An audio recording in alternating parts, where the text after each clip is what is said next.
You're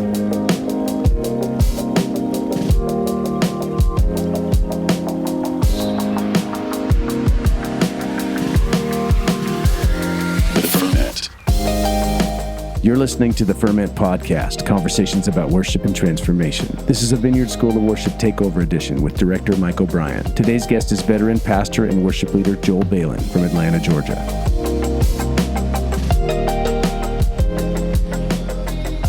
Welcome, Ferment friends. My name is Mike O'Brien. I am the director of the Vineyard School of Worship, and this is a VSO takeover of the Ferment Podcast. Hey, Adam, thanks for making space for us. Today's guest is Joel Balin. Joel is a husband, a father of two, a grandfather of two, and has served Vineyard churches for 30 plus years. Over 30 years. Plus. Let's put that plus in there. You've been the worship leader of Atlanta Vineyard, founding pastor of Crossbridge Church, and is currently serving as associate pastor at Cobb Vineyard Church here in North Atlanta. Joel is one of the originals. We talked with Diane a few weeks ago, Diane Thiel-Sharp. She's one of those. Joel is one of those. My goodness, what a treasure to have you in the Vineyard and the church at large. Such an honor. Welcome, Joel. Hey, it's great to be with you, Mike. Yeah, man. So, Joel, you have been a mentor to me. You are on a short list of people that have walked this long journey with me, my short journey, and your much longer journey, much more wise, a greater vintage.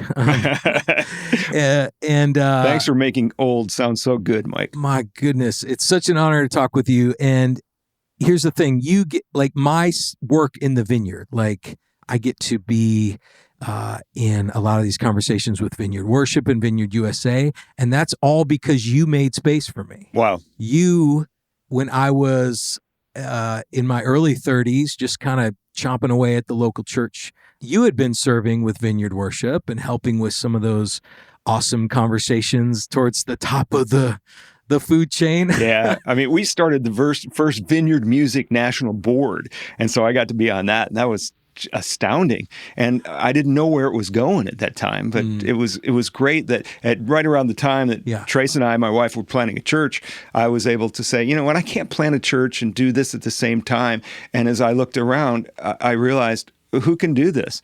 And obviously you were the choice, Mike. And obviously it's true now that we've seen all the things that you've done. But I think it was great that I got to give my position away to you.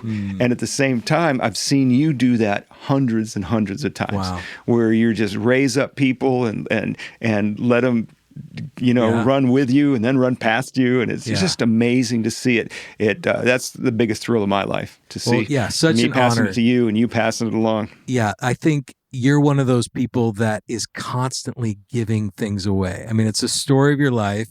It's a story of my life in a sense. And it's part of, I think, what we're to do in the kingdom, right? To give it away, build people up and give it away. So, the Ferment is all about worship and spiritual transformation. And these takeover episodes are kind of special in that our aim is to do a little deeper dive into the nuts and bolts and the on-the-ground stuff. And Joel, you are a brilliant pastoral practitioner is what I wrote down here. And one of the best second chair leaders I know. So you have served, like me, you've served under kind of that main leader or leaders. You haven't had the final call, but you've influenced 100,000 final calls, right? And then you had a little moment in your career, in your ministry, where you were a senior pastor. Yeah, where for 4 years, sanity kind of escaped me, and Trace and I planted a church.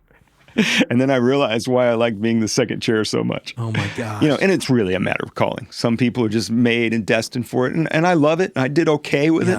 But I really feel that I could be more effective in the second chair. Because I love leading up and leading down. Yeah. So like all our lives, we've been in that second chair. We've been helping.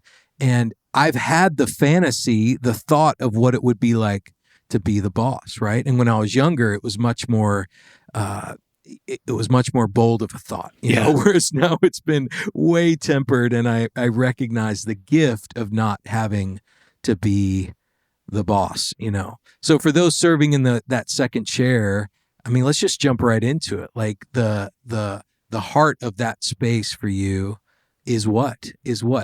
in that place? Well, I think the reality is that I love to serve, and I'm a people person. Yeah. So I love to serve. I do plenty of tasks, lots of it.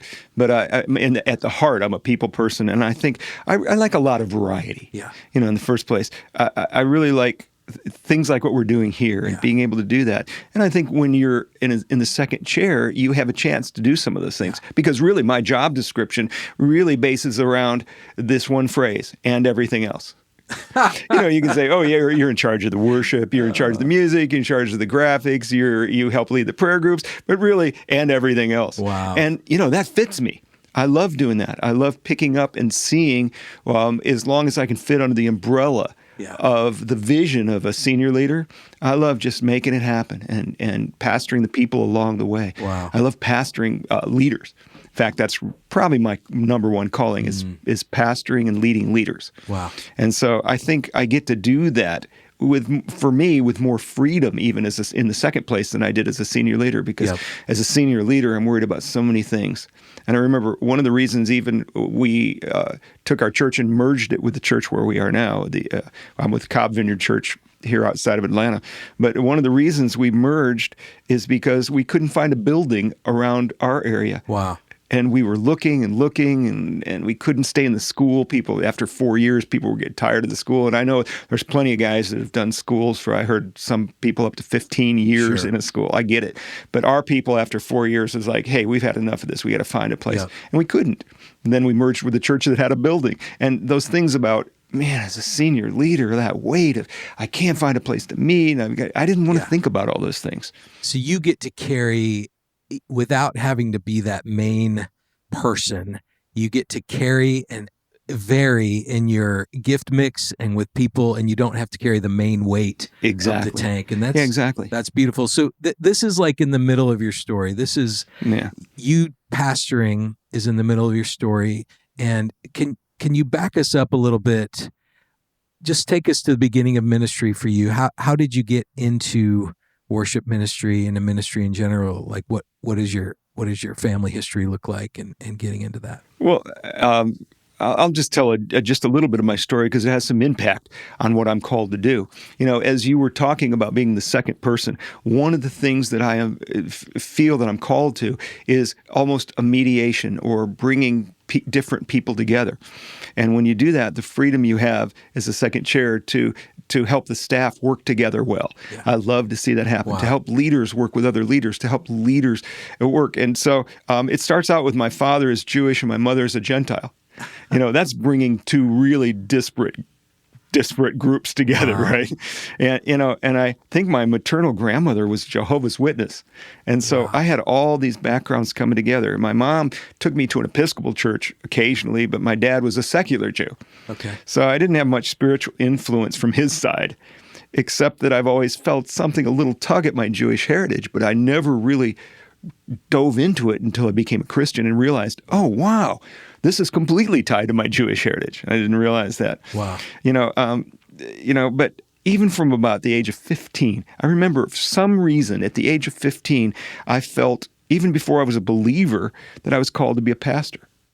I didn't even know what that meant, but God kept orchestrating it. People from my high school would invite me to play guitar with their youth group. And I didn't even know what it was about. And I guess I heard the gospel there. I was exposed to church, certainly.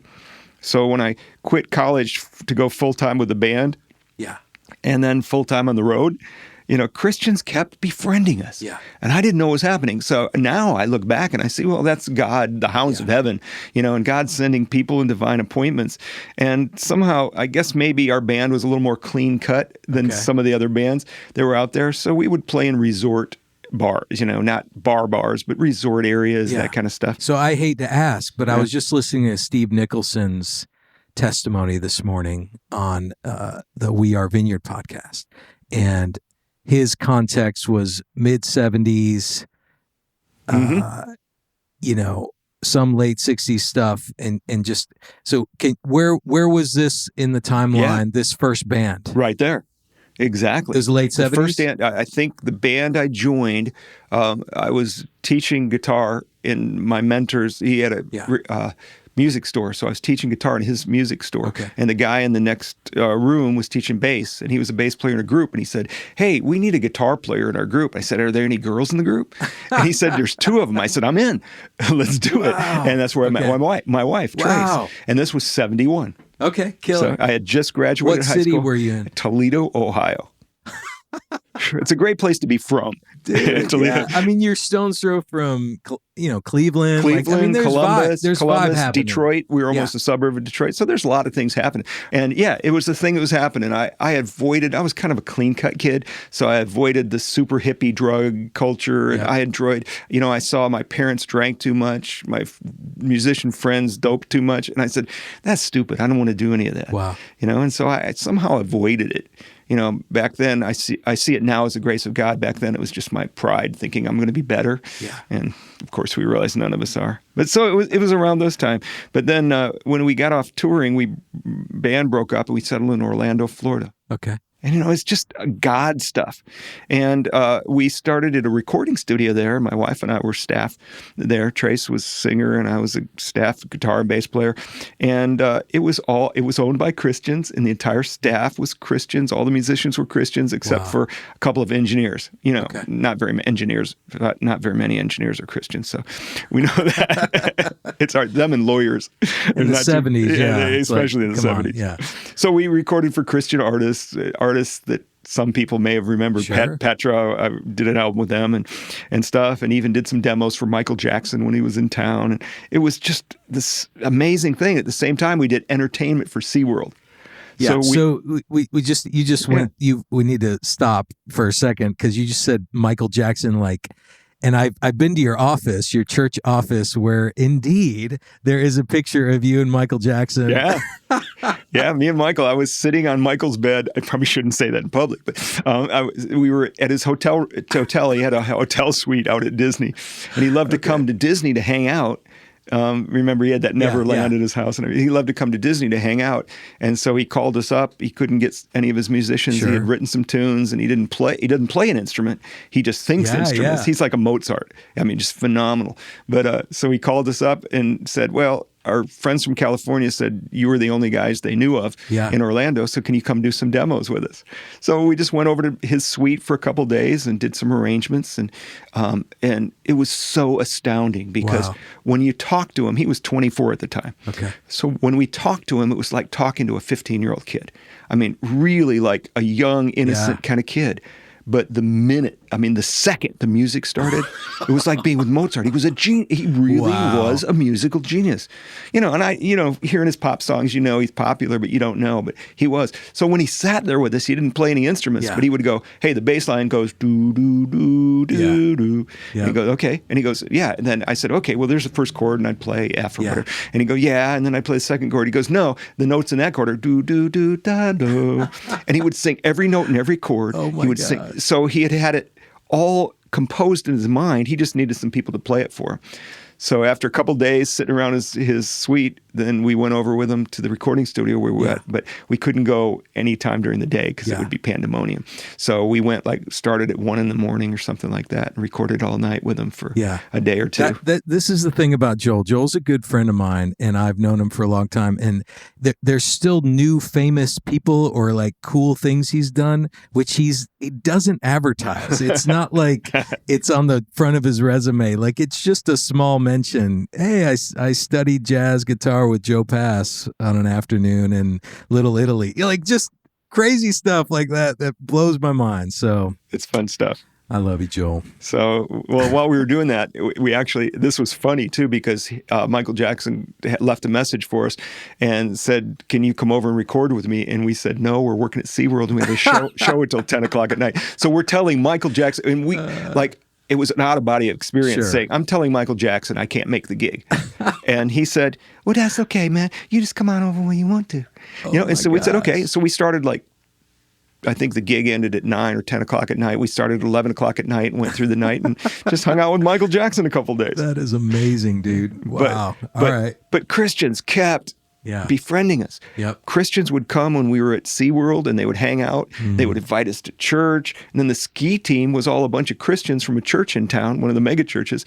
And they kept hanging out with me. I thought they were teaching me to ski mostly teaching me try to drown me is what they were doing. I thought they were teaching me to barefoot ski, and they were actually sending all their Christian musician friends to me. That's awesome. And so I'd start recording them in my studio, and with all the guys at the recording studio and all the Christians at SeaWorld, God just got a hold of our hearts.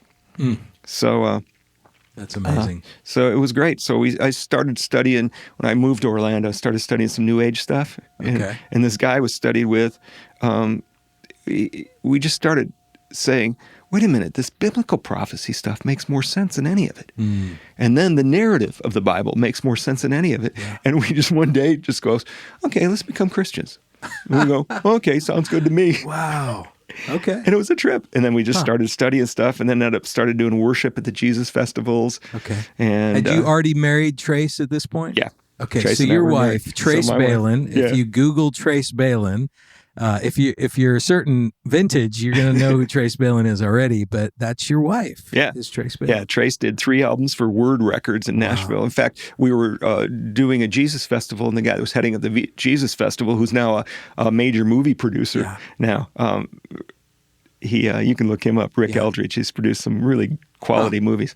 But he said, hey, we really like these demos that you did of these Christian songs you've gathered. Why don't I send them to my friend? And the friend happened to be the president of Word Records, which anybody from that era knows. Word Records was the biggest Christian label probably ever. Wow. And so they signed Trace, and I became her musical director. And we toured around Europe and the United States, and did 3 albums. And then I produced an album, a blues album, for her, for a company in the Netherlands. And we did that for a while. Okay. So was Trace already a believer when you was she just waiting on you to come to faith? Or did all that happen together? No, I had to wait on her a little bit. Okay. See, Trace's dad was a history professor. In fact, he's a vice president of academic affairs at the University of Toledo. My goodness. Where she had moved from Texas, and they had moved up there for him to take that position. So she grew up in academia and kind of women's libish stuff. That's when it was really gaining traction back then.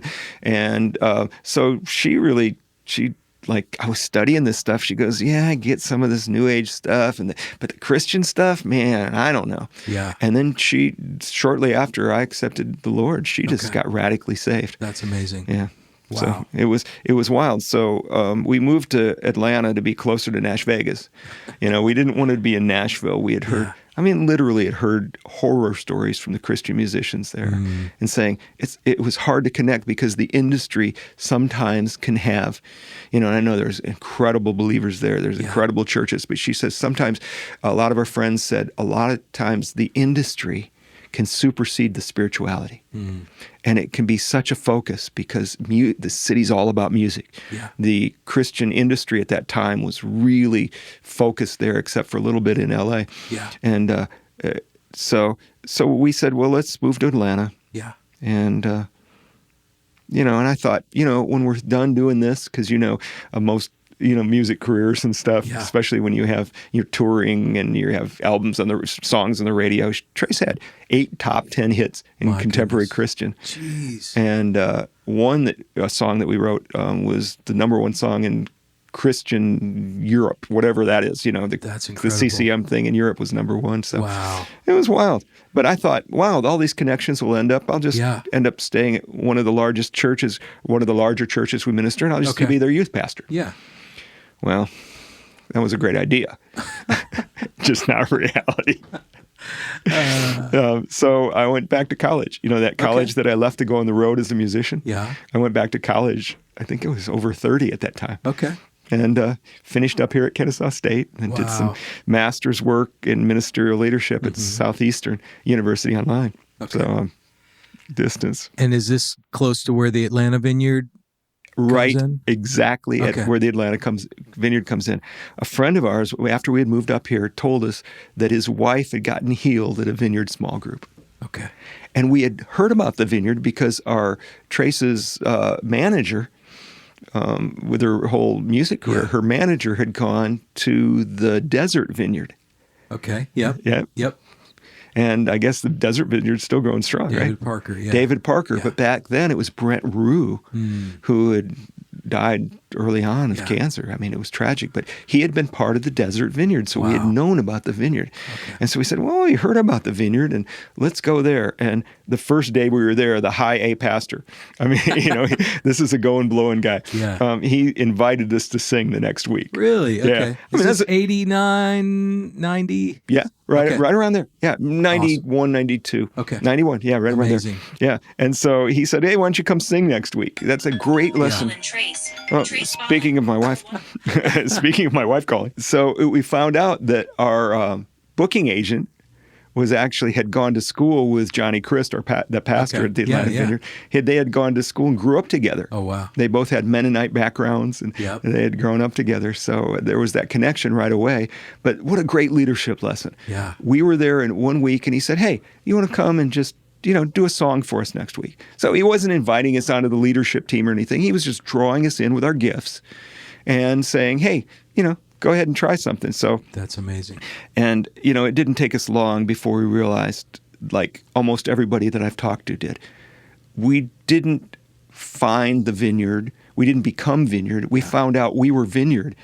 Sure, and we found out that there was a group of people who saw the kingdom, worship, ministry, and the church just like we did. Yeah. We were home. That's so beautiful. And that was kind of that, a little pre-renewal, like in the mid 90s, there was this moment called the renewal in the vineyard where, I experienced maybe the later end of that, but you obviously, if it was early 90s, you were maybe in the first vineyard in a major metropolitan area, right? So you experienced some pretty significant growth during your tenure there, right? Yeah, it was amazing. The people had already tuned into the vineyard because of the worship music and because it was just gaining traction in the East, in the Southeast especially. It was just gaining some traction here, and we started to grow. But then about 3 years into it, after I had gone through a whole long process of I think I got hired part-time as the children's director and then got demoted 5 times in a row. And eventually, it's just, we laugh because we just know. We know how it works. Know the story. And, I think that's one of the pathways to successful ministry. Because a lot of people, they get demoted once and they're sour grapes or they get bitter and they just quit, And so 5 times in a row, I got demoted. And to the end, I was just singing some songs for kids. That's all I was doing. And within 6 to 9 months, I was the associate pastor of the church. Wow. Okay. So God has a way of people who will hang in there past the disappointments, past their expectations, and let God lead. He'll put them in the right place, and he'll orchestrate. And our worship pastor left after I was at the church a short time. He left and then got killed in 9/11. Oh, my goodness. He was on the 102nd of the second building. My goodness. And, and so I just volunteered. I said, hey, I'll help lead some worship. There's a woman you have here that was leading with him. I'll support her. Sure. I said, okay, you just help her. And I helped her. And within a couple of months, they said, no, we want you to be our worship pastor. Okay. And then our associate pastor left. And within a few months, I was associate pastor. So, but that was just the precursor, like you're saying, to the phenomenal renewal we had in like 96, something like that happened. Yeah. It was part of the whole Toronto renewal thing like that. And it was remarkable, the influence that the Vineyard Church had on the world. Yeah. Just remarkable. People would come from churches all over the place. People would get saved. People would get just radically transformed for God during it. Yeah. So when I came in 94 to the Vineyard, I was part of the Marietta Vineyard, which was a baby of the Atlanta Vineyard. Yeah. So the first week we were at the Atlanta Vineyard, they planted your church. Okay. Yeah. So that's where I began my vineyard journey, and we would go to the big church. We'd go to Atlanta and go, man, we got to go see Joel Balin. Yeah, the guy with the mustache. Joel had a very intense mustache back in the day. We would go see your team, and you get into those bigger environments, and it's a different world than the smaller rooms, and it was a beautiful time. The Lord moving in some very, very sweet ways, and I remember from your teams, I remember you, but I remember there were lots of talented people around you. And that still happens to this day. When I go to the Cobb Vineyard, to visit, there's always people around you that you've developed. It is you. I mean, you'll have a moment and do a thing, but like it's other people around you that are getting. So you did that from the beginning, right? Yeah. I mean, that's just been part of what you've done. Well, I think from my standpoint, what you water grows. Yeah. And I love seeing people in their gifts thrive. And I think in my case, some of it is more of what you fertilize grows, because I put out a lot of fertilizer, a lot of that. I spread a lot of stuff around. But it's what they say, the old adage that what you reward gets repeated. Yeah. And everything. And I'm so passionate about seeing people become passionate about God and using their gifts to further that and to promote that and to see God work through their gifts. I'm so passionate about that that I think people might recognize that and gravitate towards that. And from that, this is something I don't want to forget to ask you about, but from those beginning times, would you say that like humor and joy, there's something joyful about you, there's something funny about being around you? It's a fun time. Like, I've never made music with you and it been a drag. And this is a bit of an alternate trail we're taking here, but can you just tell me, what is that? Where does that come from in you? Why is that important for you and the teams that you work in? Yeah. Well, I first of all, I got it from my dad, so I come by it honestly. Okay. I mean, he always wanted to be. He lived somewhat vicariously for me. So when I became a performer, he used to sit there every day, every night that I was playing at a place. From the time I was 14, 15, I played every weekend from the time I was 15 or 16. Wow. And he would sit there every week just cheering me on. And then during the breaks, we'd let him come up and tell jokes. It was great. He was a riot. And, I would just say to recognize, how many worship leaders does it take to screw in a light bulb? What? One, they just hold the bulb up and the whole world revolves around them. Classic dad joke. Perfect dad joke. Classic. And what happens is when you use humor, it helps expose the traps, the problems in an acceptable way. I don't think it's as effective to say, worship leaders sometimes are egomaniacs and I do say this, I teach this, worship leaders and ego and pride are antithetical. I mean, they're just as far opposite as you can get. And I don't understand this whole idea about worship leaders that display pride. Wow. To me, that never works. Yeah. It's impossible. God resists the proud, and we're trying to get close to God. But when you say that, how many worship leaders does it take to screw in a light bulb? It kind of makes it like, oh yeah, I get what you're saying. Well, if things get successful, right? So here's the thing is, like, you began that worship leader journey after you've already met Michael Jackson and toured the world and had that CCM dream kind of buzz. You lived, maybe you didn't get to the pinnacle that you thought you wanted to get to or whatever, Right. But my goodness, I mean, you lived those dreams, but then you came to worship after that, which is an interesting deal, a little later in the journey. Whereas a lot of people start their worship leader journey the minute they can help. 18, wow. Will you come on, get up there, help, so you don't have time to manage through all that. Well, there were obvious advantages and disadvantages. The disadvantage was that I had learned to perform very, very well. I was a professional performer. That's what I did. Guitar player. And a professional guitar player. So for one of the demotions I got was that every week our pastor would say, "You're performing, you're not leading worship." Okay. And I go, "I don't get it." Yeah. I don't get it.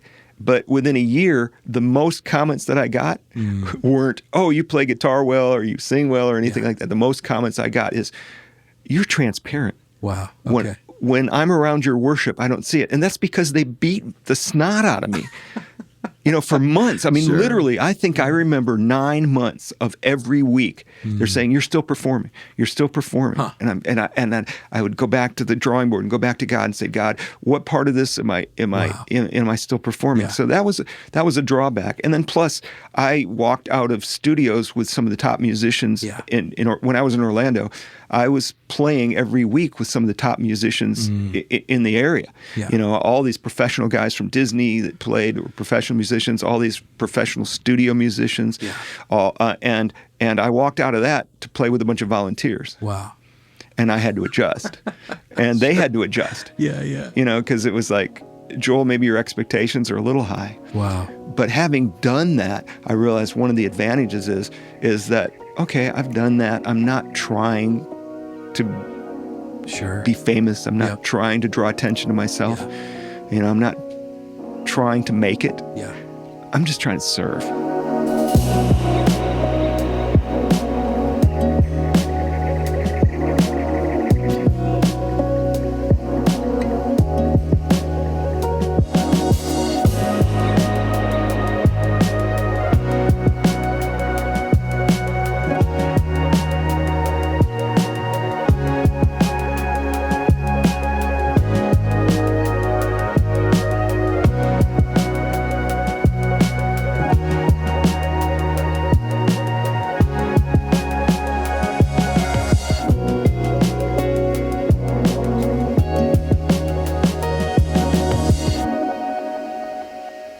Yeah, it seems like a lot of church people and well-meaning spiritual people look at a great performer and they automatically assume that great performance can only be birthed from some crazy ego, that it couldn't be pure. It couldn't just be they happen to be virtuosistic and be slamming your face off with amazing drum playing or whatever.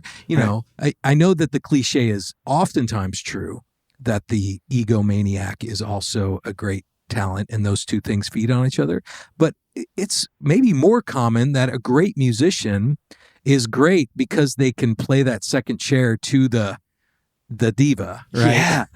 Yeah, very But they're much. very good, but they know they're not prideful. So I totally get that. That so makes sense in your story. But even in the mid-90s, like those are different conversations in worship than we have today. Things were all exciting back then. It was walking into a church and seeing a drum set. Yeah, that was like, wow. What is happening? But I love the philosophy. That's one of the reasons we discovered we were Vineyard.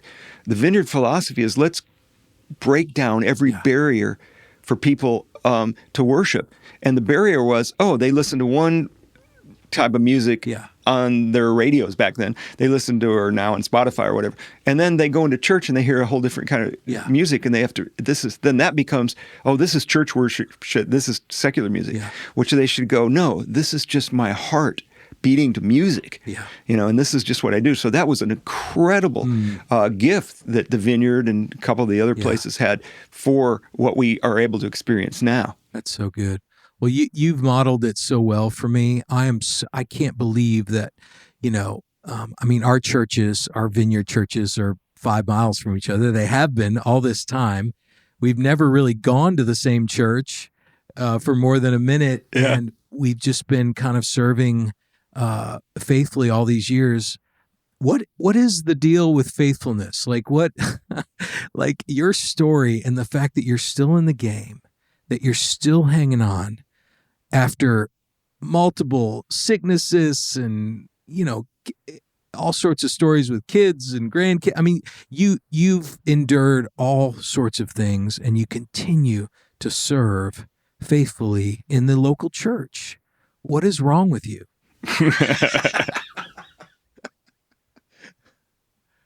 Early on, I think Wimber said this so well, he said early on, he said two things. One, talk about humor. One's funny and one's the reality. I guess I'll go with the reality first. He said, it doesn't matter what you do. You got to finish well. Wow. Wimber always pushed us to finish well. Yeah. And now when we've seen the history of what we've all lived through, we've seen pastors we know fall. Yeah. We've seen pastors in mega churches fall. We've seen leaders fall. Yeah. And it's more important now than ever that we realize to finish well. And Wimber said it really, really well. He said, keep your zippers up and your hands out of the money. I mean, it's not a terrible summary. No, it was so helpful. Sure. It's going in because, guys, you can be ruined in a minute because of a passion that's unbridled. And I just heard somebody talk about this on a TED Talk. I love TED Talks. I guess you know that. Yeah. But I heard it on a TED Talk where the guy says, well, when you see a fresh experience, it actually creates dopamine in your body. Yep. And it's like a dope fix. So we say, oh man, we've been married for 10, 20, 30 years. Something fresh comes along and it actually physically, chemically stirs something up in you. And you have to guard against that. So when you have those things, and one of my favorite books is Eugene Peterson's Long Obedience in the Same Direction. I think a Vineyard worship leader actually gave me that. Terry Butler. Okay. Terry Butler gave me that book, I think. It's one of my favorites, especially since we've seen that. So many influential pastors and Christian leaders fail to make it the long haul, or burnout, or moral failures. I think it's really tied to, and this is with what you're saying, I think it's tied to self-leadership. Yeah. That's the hardest leadership, and not a lot of people spend a lot of time at it.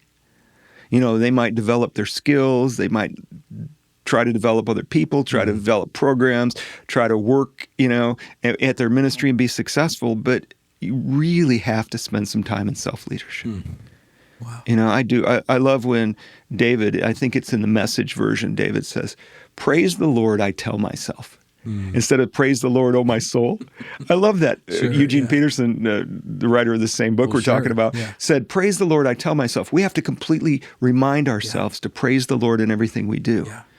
So I realized, okay, everything I do with my body counts. Everything I do with my soul counts, my mind, my will, and my emotions. And everything I do with my spirit counts. I'm either feeding my spirit or squashing it. Yeah. You know, I'm either treating my body the way God wants it to be led and leading my body, or it's leading me. Yep. And so, you know, I have a mind and my carnal nature keep pulling me away from God, and selfish ambitions like everybody else, they try to burn me out. So I'm very aware that I need to be led by the Spirit. I think that's the key for me. I have to keep reminding myself, okay, don't you feel this? Don't be led by that. Yeah. And when you go through things, especially when you're in ministry so long, you're going to be betrayed. Yeah. You're going to be hurt. Yeah. You're going to want to be offended. Yeah. You're going to be disappointed. You're going to go through times that you thought you're going to go through the next week after Easter. I've done the next week after Easter for 30 some years, and I've wanted to slip my wrist every time. It's you know, it's like, whoa, we got 9 million people here. It's Easter. Our church is going to double. And I think Rick Warren even has a message about that. He said, yeah, we went out and we went out and talked to a bunch of people when we started our church, and our first Easter we had 800 people or something like that. I'm like, great, that's the way it's supposed to be. So you get double your people for Easter, and the next week it's less than you had before. Sure. Yeah. And you have to manage that. You have to say, okay, this is reality. Yeah. We get it. This is the long haul. Wow. The curve might look like it spikes and it comes down, but then it's going to gradually go up again if you're obedient in the long term. Now, Joel, you've written songs, you've been a singer, you've been a producer, you've been a great guitar player, you're an author, you've written books. You've done all the things. The trajectory of those things could have been great and grand success, right? And some of your contemporaries that have walked the same journey have had hit songs or moments of explosion of like, ooh, this guy's popular. Yeah. If you've ever been to one of the big churches outside of Atlanta, you got to get there an hour and a half early to Passion or to, whatever, Maverick City Church. You get there an hour early just to get into the room to worship. And it's intoxicating. Your story has not been that. I mean, forgive me, just to say... I've been in medium to medium small churches my whole life. Yeah. So what is disappointing about that? What do you feel like is God's grace in that? Now that you're kind of on the other side of it with eyes of wisdom, what do you think the Lord's doing in that? Well, for me to negotiate that is hard like anybody else. Yeah. But it helps me to know what I'm called to and what motivates me and inherently what my role is. Yeah. The other day I passed a college building and I was listening to a preacher who had built a worldwide college with multiple campuses, and I just heard literally today, an hour ago, I heard him say he has over 900 employees. Okay. Colleges all over the world. Wow. He had written dozens of books and produced videos by the hundreds. He was talking about the hundreds of videos he's done. Yeah. And I started the comparison game. Yeah. I think that's the trap. And started feeling like a failure. Yeah. You know, I was doing that spiral, that spiral type thinking where I thought, well, I'm a teacher and leader like he is, and I teach pretty good, but I've never built a lasting school. I don't have a building or a huge organization. I've only written 2 books. He's written dozens and dozens. Sure. I don't have a large YouTube, Twitter, or Instagram. And I go down there and I say, wait a minute, but then I heard the Lord say, I haven't called you to build buildings. I've called you to build people. Wow. And some of the people I may build buildings or colleges. Yeah. Some are missionaries. Some guys that I've mentored are missionaries in the hardest places in the world, making major impact. Some guys are leading churches that are bigger than the churches I've ever been in. Wow. Guys I've mentored. Yeah. Yeah. And so I'm called to mentor people. I'm called to grow people. So I do that. I'm called to serve. And then when those other things come up, I put it in that perspective. So I do what I do. I'm motivated by inspiration and building others up. My life verse, it really helps. It says each one should use whatever gifts they've received to serve others. 1 Peter 4:10.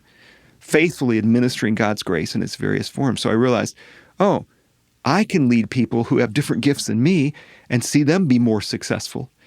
And through that, have more impact than me trying to be the best guitar player, the best worship leader, the best songwriter, the best. I can do those things. And I think you need to, and I think this is important for people to understand, you need to develop some core competencies to get the respect, to get the followership, to get the position, so to speak. That's good. Yeah. To get the mantle. Mantle's a better word than position. Sure. To get the mantle to be able to lead. But your leadership really comes from your personhood. Wow. And that's where I try to end up. That's deep waters, man. And then just that even the term success, the people that have come from you, they're successful or more successful. I mean, dude, who in the kingdom sense, what does that word even mean? Yeah. Exactly. This person's on the Billboard top 200. I keep having friends tell me, something I did on the Billboard top 200. It's too. Bro, it doesn't take much.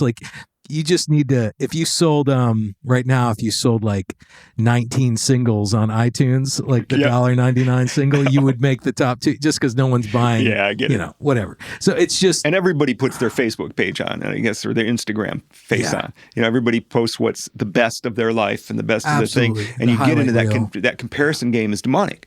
It literally is demonic. Yeah.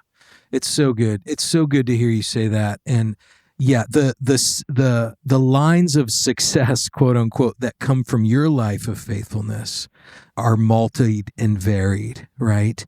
Despite a bunch of failures. And even as you and I look at the men or women that led us over the years, if you're faithful for long, you'll find that you're kind of alone. You continue to be more alone as people give out or as reports come out, as we're in this time of judgment, as I heard Steve Nicholson say, for sure, things are just being overturned and people are being found out. And it's Lord have mercy. What's that scripture that everything that is hidden will be revealed? Yeah.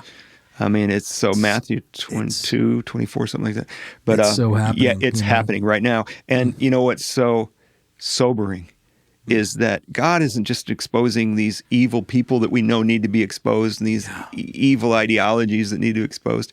He's exposing the church. Yeah. Because he's not content with an impure bride. Yeah. And he's not coming back from a girlfriend that's going to hang around and do what she does. He's coming back for a bride. And that's sobering. It's very sobering. God help us.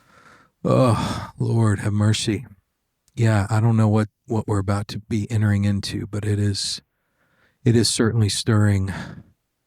And the Lord's going to need some faithful folks that just continue to hang on, And it means the world to me that you and Trace, I mean, I went to visit your church a few weeks ago, and just to have you guys like look me in the eye and be like, how are you? What's going on? Can we pray for you? Like, man, that is worth everything, you know, like in the Vineyard that, I mean, any denomination, whatever, but in our little tribe that we've got some lines, some through lines. Yeah. It's so good, you know, I mean, some family connections, you know, people found out that when they were locked down for 1.5 years, 2 years, they found out, wow, we had lost a little contact with our family. We had been all off doing so many different things that we found out we really did need to connect more. And so I think that's the thing that we're sensing now, because there's so much mediated communication that when we have face-to-face and we're able to look each other in the eyes and we're able to connect and hold each other up as brothers and sisters, the value of that is immeasurable, especially during these times. Joel, there's a lot more to say. I want us to kind of bring the ship in a little bit. You know, you were at the Atlanta Vineyard until, when did you plant Crossbridge? 2006. Okay, so you were church planter, pastor, 2006 to 2010. You merged, which is so cool. You didn't shut the church down. You merged with an established vineyard, Thomas Cooley at Cobb Vineyard, and you just came there and served your buns off, man. Like you just got, like, normally if the church plant thing doesn't work out, people do some really weird behaviors. And maybe you did a couple things. Maybe you sat and ate ice cream like John Wimber on a couch or something for a couple weeks, but you really bounced back, man. And you reinvented this thing and said, I'm going to go back to second chair. And Cobb Vineyard, under your help and leadership, and Thomas Cooley, the founding pastor, who's just longtime faithful dude as well, like you guys, it's a joke, I'm joking, but two old guys were taught some new tricks. And you guys have this, like, you were way ahead of the game with video, and you actually taught the video class at the Sound Lab 2020 in January. You taught the class on how to live stream. And like 8 kids showed up because everybody's like, oh, that's kind of dumb, live streaming. Who's ever going to get into that? But you taught that class before the world went into it. Yeah. So you guys have just blown me away with how quickly you've pivoted, not only in COVID, but just with technology, man. Your church is so awesome. You guys Cobb Vineyard has an amazing live stream, beautiful people. You've killed it, man.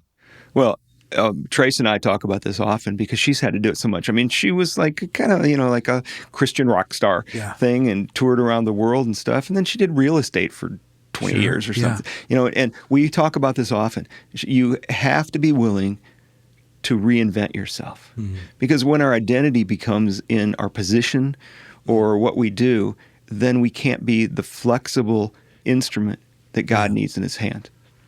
And so we've said, okay, we're going to reinvent ourselves. We started realizing early on at the church, even before COVID, that people were engaging more and more online. We had people that were going to be out of town, so they were caring for their elderly family members. Some had moved away and still wanted to connect, or lived far enough away that attending in person every week. A lot of times we joke as pastors. We say, our faithful people are here at least twice a month. That's just the way. It's the way it is. That's just the way it is. The way it was. The way it was, and now it's once a month. Yeah, once a month. So we started to build our online presence even way ahead of the curve. And it proved to be providential. Yeah. And so good. It was early on in the game for medium-sized churches like ours, so I had to search for an online platform, that would work for us. And I guess I had done computer-based. I had made a hard change. This was no one under 30, maybe even 40, will realize how hard it was for me, having been grown up as an engineer, as a musician, and a producer, to move from analog to digital. Oh my gosh, yeah. And now digital is just the native language. Sure. And it's almost become almost like my native language now, but it was a hard transition, but I had to press through. I remember I got a Yamaha 01V. What is that? The original? That's like the original digital mixer. Yep. And I had no idea how to work it. Wow. And I had done recording studios, like $1 million recording studio kind of things and all that before. And it was hard. But so I looked for, I just said, okay, now I'm used to doing things on computer. Yeah. I've made that switch. What's a nice computer-based system? So I got our system, and there's probably better hardware-based, streaming, all that kind of stuff. But it works for us. So we started with a DSLR camera, added a prosumer video camera, then added another, then added the PTZ camera, and then moved to iPhone on a gimbal and our DSLR on the gimbal. Yeah. And so now we have 4, sometimes 5 cameras going. Wow. But it was a gradual process, and we had to keep pressing through that barrier. We didn't have the gajillion-dollar budget to just go out and do it and hire all top professionals. Yeah. We had to kind of do it on a budget, but we did. Wow. And it's paid off. So in this COVID season, you had some pretty big scares. You were going through some cancer stuff even before that, and you came back from the dead a few times? Twice for real. The doctor said your cancer's incurable, but we can probably mitigate it with some chemo. Yeah. So I said this chemo will take it down 80%, and then we'll watch you, and you might live 5-10 more years. This is 2019. 2019. Yeah. Yeah. And so I said, okay, I guess we'll do the chemo. So I did it. And she goes, I've never seen anything like this. You did not respond to this chemo. It works all the time. You responded, it's supposed to be 80%. You responded 7%. She goes, we're going to try something else. So they did something else. And again, she was astounded. She goes, this has not done anything to your chemo, to your cancer. And the only thing it did was make my hair fall out. This was lymphoma cancer? Yeah. Okay. Follicular lymphoma. Okay. Yeah. And they say it's incurable. And she says, okay, you're going to have a bone marrow transplant. Yeah. Bone marrow transplant is where they give you the 39 lashes because they determined 40 would kill you. So they give you 39 lashes of chemo to destroy your system. Wow. And then they take out they use some cells they had taken out from you earlier and put them back in your body to try to rebuild from the ground up your entire immune system. And Trace and I felt at the moment we're not going to have to do this. Wow. But we felt that we were supposed to go along with the process. So we start the process. The very first nurse we meet is a main part of a church we had planted a number of years before. Yeah. We said, okay, God, you're in this. We'll just go through this process. But we kept hearing, you're not going to have to do this. So they said, well, in order to do the bone marrow transplant, we're going to have to put you on one more chemo just to get you started. Yeah. Before we wipe you out completely, and we got to get your system clean enough to take some cells. Yeah. So they put us on this drug that had only been approved for my condition a year before, and within 3 weeks I was completely healed. 3 weeks. That's amazing. After a year or so, year and a half or something, of incurable cancer, I was cured. Yeah. And I know it was the prayers. I absolutely know. I mean, this drug probably helped or something, however God works. But I was absolutely miraculously cured. And then the doctor said, I've never seen anything like this. Yeah. You're cured. Yeah. And right about that time, I caught COVID. Yeah. Oh, man. And I had 9 months of long COVID that included first complete delusions, heart issues. My heart was AFib all over the place, extreme anemia, shortness of breath, pneumonia, all those things for 9 stinking months. Yeah. And I just kept listening to the Word of God on healing. Yeah. Kept getting my friends to stand with me for prayer. I actually had to stop talking to a couple of my friends. Wow. I mean, one of them said, oh, you got COVID?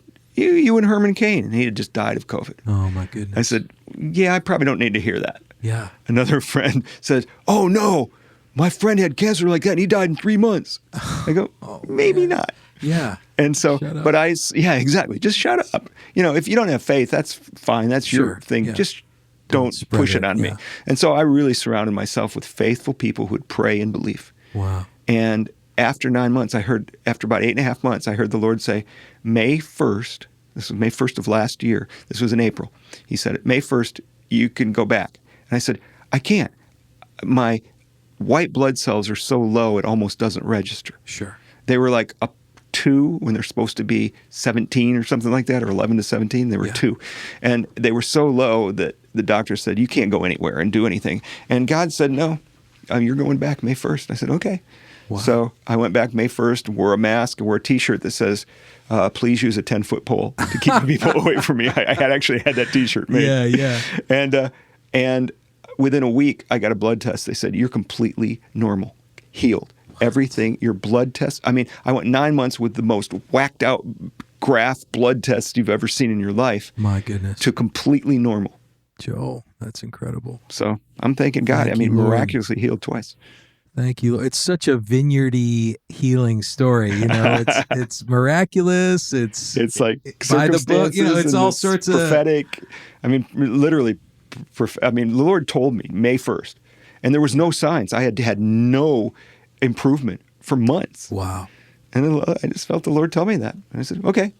My goodness. Yeah, you were, even pre-COVID, you couldn't hug. Like even at the sound lab, Right. You were like, hey, don't, fist bump or whatever, very Howie Mandel vibe. Yeah, they said because your system's so wiped out from your cancer and your treatments, just be really, really careful. And then so COVID just whacked that thing Long up. suffering, dude. Like you were in that for a good solid year and a half before COVID, and then so you've just been walking For like two years. I was out of commission almost. and you're still hanging on. You're still showing up. You're still running sound, and just, that's incredible, Joel. It's so inspiring. I know there's so much more we could uncover. I know now you are definitely leaning more into the associate role, and you've given a lot of the worship away, a lot of the worship into that community. Just as we conclude, will you pray for our community, for those listening within the church? There's a lot of discussion about ageism, a lot of disappointment. I do this conference once a year, or this Vineyard School of Worship event where we do it 18 to 35 years old. And part of my heart in that as a 46-year-old is to create an environment where we can do some things for that particular age group where the paint is still wet. And when I even use phrases like that, it's really disappointing to those that are in generations above me, right? For some people are like, oh, great, cool. And then some people just get really sad or mad at me. So I've had to really think through those discussions, and being in the middle, think through what that is. Maybe just a little word of wisdom for us as we are aging as a movement, and then, pray us out of the ferment here.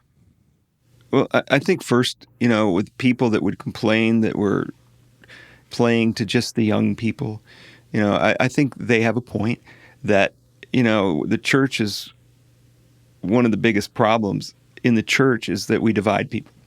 We know Sunday mornings are the most racially divided time in our whole culture. We divide people even as adults into age groups and everything. And so they've got a point. We want to try to be as much unity as possible. And separating worship leaders or anything by age could potentially exacerbate that problem. Yeah. But I think really the objections have more to do with personal identity problems and security issues. We all go through seasons, and we have to accept those seasons. It's so easy in our culture to fight the season of being older. It's only in modern history, I don't know how many years, 150 or something. Yeah. It's only in modern history where the older people weren't the most revered people in the entire culture. Wow. This whole youth culture thing was like nothing before that. But we have to realize that, God has started so many movements with young people. This young girl named Mary had a baby at 14 14, 15 years old. Sure. And I think sometimes we don't realize that.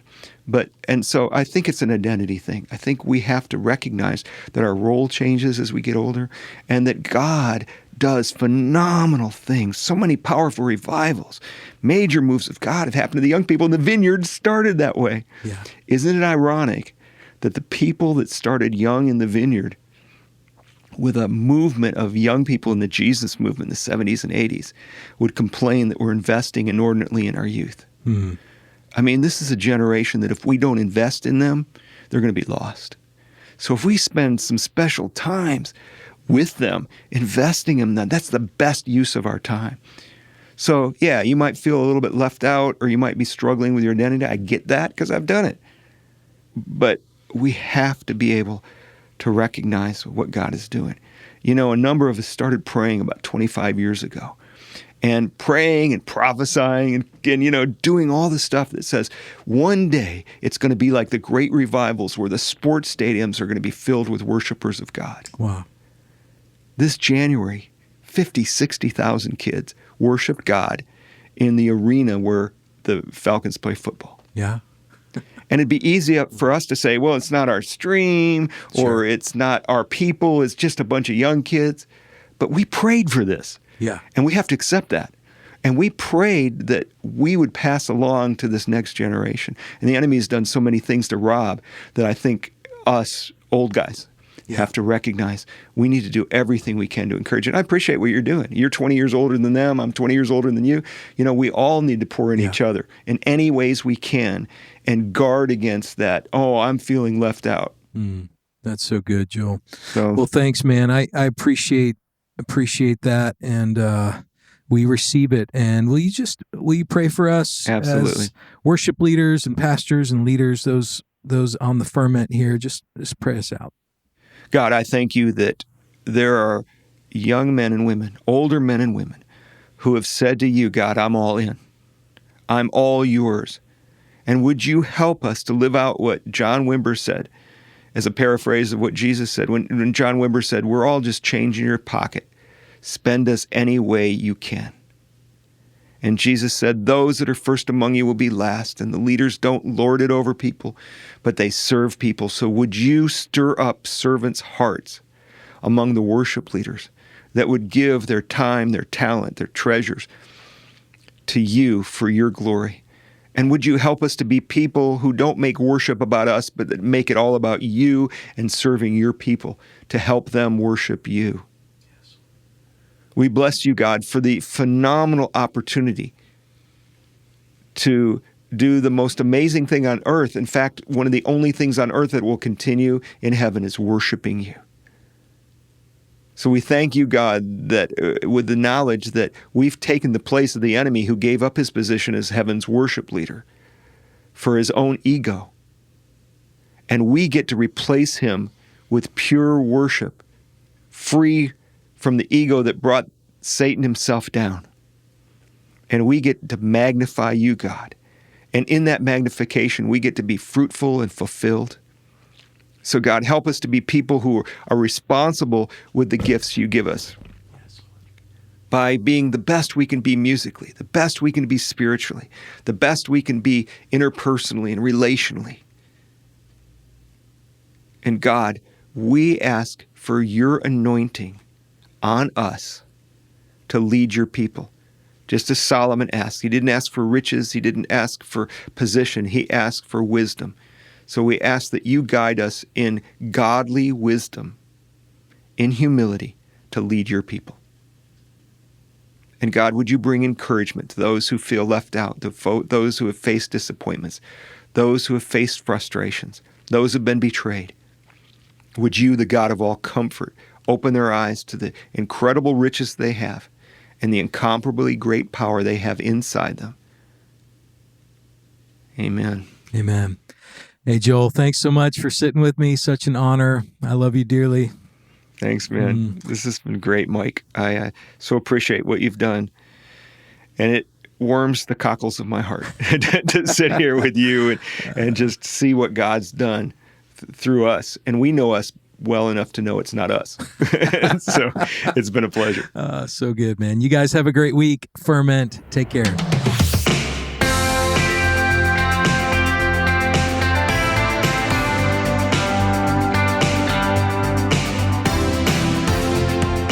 Hey everyone, Casey Corum here, producer of the podcast. Thanks for listening. As always, if you've been enjoying the podcast, here's a few ways you can help us. First of all, leave us a review on the podcast platform of your choice. This helps more people find us. Also, connect with us on social media. Instagram at the Ferment Podcast and Twitter at FermentCast. All right, everyone, thanks for listening. See you next week. Peace.